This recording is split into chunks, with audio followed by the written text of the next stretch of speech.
আজ আমরা চলে গেছিলাম ভাইয়ের বন্ধুর বার্থডেতে।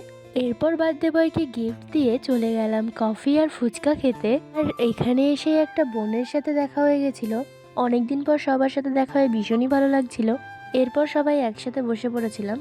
প্রথমেই দিয়ে দিয়েছিল ডিমের ডেভিল, তার সাথে সস। ডিমের কুসুম তো আমি খাই না, তাই এখানে আলাদা করে নিলাম। এরপরেই প্লেটে পড়লো গরম সাদা ভাত, সাথে ছিল ভেজ ডাল, যেটা লেবু দিয়ে খেতে আমার অপূর্ব লাগে। সাথে চিপস আর স্যালাডও ছিল। এরপর দিয়ে গেল এঁচোড় চিংড়ি।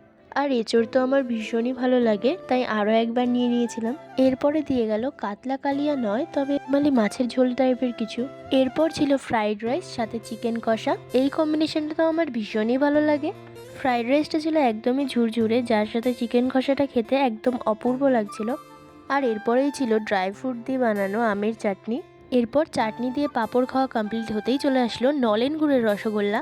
এর সাথেই ছিল কালাকাঁদ, আর শেষ পাতে ছিল আইসক্রিম।